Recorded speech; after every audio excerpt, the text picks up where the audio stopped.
16వ శాసనసభకి ఏకగ్రీవంగా ఎన్నికైన సభాపతి శ్రీ చింతకాయల అయ్యన్న పాత్రుడు గారికి హృదయపూర్వక నమస్కారాలు, మీ శుభాకాంక్షలు.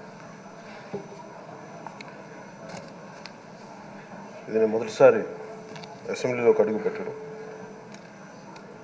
ఇలాంటి సుదీర్ఘ రాజకీయ అనుభవం ఉన్న దాదాపు 7 సార్లు ఎమ్మెల్యేగాను, ఒకసారి పార్లమెంట్లో అడుగుపెట్టిన మీకు, Panchayati Raj, technical education, forest, R&B అనేక మంత్రిత్వ శాఖల్ని సమర్థవంతంగా నిర్వహించిన మీకు ఈ సభాధ్యక్షుడు, ఈ స్పీకర్ స్థానంలో కూర్చోవడం నాకు చాలా ఆనందంగా ఉంది. ఇన్ని దశాబ్దాలు ప్రజలు రాజకీయ జీవనంలో ఇన్ని దశాబ్దాలు ప్రజలు మీ వాడి వేడి చూశారు. మీకు కోపం వస్తే ఋషికొండను చెక్కినట్టు ప్రత్యర్థులకి పదునైన ఉత్తరాంధ్ర యాసలో గుండు కొట్టేస్తారు. ఒకటే బాధేస్తా ఉంది సార్, ఇకపైన మీకు తిట్టే అవకాశం లేకపోవడం. కానీ ఇక మీద సభలో ఎవరు తిడుతున్నా దాన్ని ఆఫ్ చేసే బాధ్యత మీ చేతిలోనే ఉంది. మీరే మైక్ ఆఫ్ చేయాలి. అంటే మా చిన్నప్పుడు నేను చూసేవాడు, ఒకసారి అల్లరి చేసే అబ్బాయిని క్లాస్ లీడర్ చేసేవాడు చిన్నప్పుడు మా స్కూల్లో. కానీ ఇన్నాళ్ళు ప్రజలు మీ వాడి వేడి పలుకులు, మీ ఘాటైన వాగ్దాటి చూశారు. ఈ రోజు నుంచి రాష్ట్ర ప్రజలు మీ హుందాతనం చూస్తారు. డిబేట్స్ వెనకాల దాక్కుని సంస్కారహీనమైన భాషల్ని, భావాల్ని రకరకాల మాధ్యాల్లో విరజిమ్ముతూ ఉంటారు. దాని నియంత్రణ మీ ఆధ్వర్యంలో ఇక్కడి నుంచే మొదలవ్వాలి. ఇందాక సభానాయకులు, గౌరవ ముఖ్యమంత్రి శ్రీ చంద్రబాబు నాయుడు గారు చెప్తారు, ఆడబిడ్డలు ఏ విధంగా నలిగిపోయారు ఈ రాష్ట్రంలో గత 5 సంవత్సరాల్లో. చిన్న లేదు, పెద్ద లేదు, ఎవరని లేదు. ఎవరన్నా సరే ఒక మాట మాట్లాడితే వాళ్ళు వ్యక్తిగతంగా దూషణ, సోషల్ మీడియాలో వాళ్ళని క్యారెక్టర్ అసాసినేట్ చేయటం, వాళ్ళు పెద్ద నాయకులు కావచ్చు, కార్యకర్తలు కావచ్చు, లేదా వాళ్ళకి ఎదురు తిరిగి ఒక ఒపీనియన్ చెప్పి ఎవరైనా సగటు మనిషి కూడా కావచ్చు, అది ఇక్కడతో ఈ రోజు నుంచి ఆగిపోవాలి అధ్యక్ష. అది మీ ఆధ్వర్యంలోనే మొదలవ్వాలి. గత ప్రభుత్వం తాలూకు సభ జరిగిన విధానం చూస్తే ఈ వ్యక్తిగత దూషణ ఇవన్నీ చాలా ఇబ్బంది పెట్టే ప్రజలు. ఈ రోజున వాళ్ళకి 11 సీట్లకు పరిమితం అయ్యారు, ఈరోజు లేరు, ధైర్యం లేదు వాళ్ళకి. విజయాన్ని తీసుకోగలిగారు కానీ ఓటమిని కూడా ధైర్యంగా కూర్చుకునే వాళ్ళకి స్థాయి లేదు, వాళ్ళకి పారిపోయారు ఇక్కడి నుంచి. భావంలో ఉండే తీవ్రత భాషలో ఉండాల్సిన అవసరం లేదు.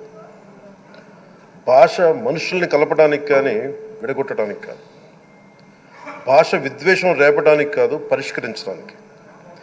ఎంత జటిలమైన సమస్య అయినా, భయంకర సమస్య అయినా చర్చల ద్వారా పరిష్కరించుకోవడానికి కానీ వివాదం సృష్టించడానికి కాదు. ఈ సభ ఉన్నది అందుకు. కానీ మనం చూసింది వాళ్ళ దగ్గర నుంచి బూతులతోటి, వ్యక్తిగత దోషులతోటి రాష్ట్ర పురోభివృద్ధిని ఆపేశారు. అలాంటి సభ కాకుండా ఇందాక మన పెద్దలు శ్రీ గౌరవ ముఖ్యమంత్రి చంద్రబాబు గారు చెప్పినట్టుగా ఇది భవిష్యత్తుకి ఇది ఒక ప్రమాణం అవ్వాలి. 2047 వరకు ఇంత అద్భుతమైన స్థానంలో మనకి ఆంధ్రప్రదేశ్ తెలుగు జాతి ఉన్నత స్థాయికి వెళ్ళాలంటే ఈరోజు మనం వేసే ప్రతి అడుగు అది భవిష్యత్ తరాలకు ఒక నిర్దేశక, ఒక టచ్ స్టోన్గా ఉండిపోవాలి, ఒక గిట్ రాయిగా ఉండిపోవాలి. ఈ రోజున ఈ సభలో ఉన్న గౌరవ సభ్యులందరూ చట్టాలు చేయడానికి ఉన్నారు, చట్టాలు ఉల్లంఘించడానికి కాదు. విభేదించడం అంటే ద్వేషించడం కాదు, వాదించడం అంటే కొట్టుకోవడం కాదు. ఇవన్నీ విభేదించడం, వాదించడం ఇవన్నీ ప్రజాస్వామ్యానికి చాలా మౌలికమైన పునాదులు. ఆంధ్రప్రదేశ్ ఆవిర్భావం జరిగి అసలు భాషా ప్రయుక్త రాష్ట్రాల ఆవిర్భావమే మన ఆంధ్ర రాజ్యంతో మొదలైంది. అమరజీవి పొట్టి శ్రీరాములు గారి బలిదానం మీద మన రాష్ట్రం పుట్టింది. 56 రోజులు తిండి తిప్పలు తినకుండా నరకం అనుభవిస్తూ ఆయన బలైపోయారు. ఆయన మరణానికి చేరువవుతూ ఆమరణ నిరాహార దీక్ష చేసిన ప్రతిరోజు మనకి దాదాపు ఈ సుదీర్ఘమైన 6 దశాబ్దాల కాలం, 1.5 సంవత్సర కాలం అంటే ఆయన ప్రతిరోజు చావుకు చేరువవుతూ భోజనం లేకుండా ఆయన గడిపిన ప్రతిరోజు మనకి 1.5 సంవత్సర కాలం. అలాంటి నేపథ్యంలో అలాంటి మహోన్నతుడు శ్రీ పొట్టి శ్రీరాములు గారి త్యాగాన్ని కనుక మనం ఈ సభలో ప్రజా సంక్షేమం కోసం మాత్రమే చర్చలు జరగాలి, వాదోపవాదాలు హద్దులు దాటకుండా ఉండాలి, వ్యక్తిగత దూషణకి తావివ్వకుండా ఉండాలి. అలా కాకుండా గత ప్రభుత్వంలాగే ఈ సభని తిట్లకి బూతులకి కొట్లాటికి వాడితే ప్రతి నిమిషం పొట్టి శ్రీరాములు గారి బలిదానాన్ని అవమానం చేసినట్టే. ఒక గొప్పవాడు, ఒక మహానుభావుడు బతికినప్పుడు మాత్రమే కాదు, చనిపోయిన తర్వాత కూడా కొన్ని తరాలు ఉపయోగపడతారని నిరూపిస్తారు.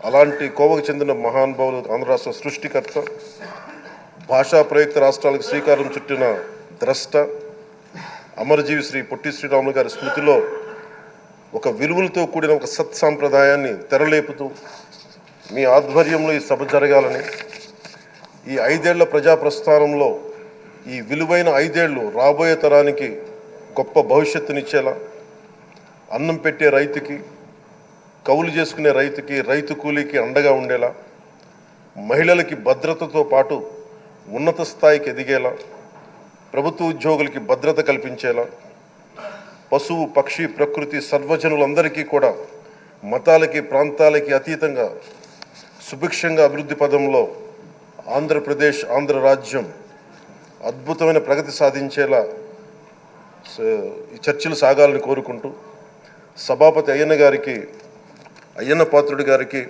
మీ ఆధ్వర్యంలో ఈ సభ ఒక సరికొత్త సాంప్రదాయానికి, సత్సాంప్రదాయానికి ఇది తెరతీయాలని కోరుకుంటూ మీకు మరోమారు శుభాభినందనలు తెలియజేసుకుంటాను.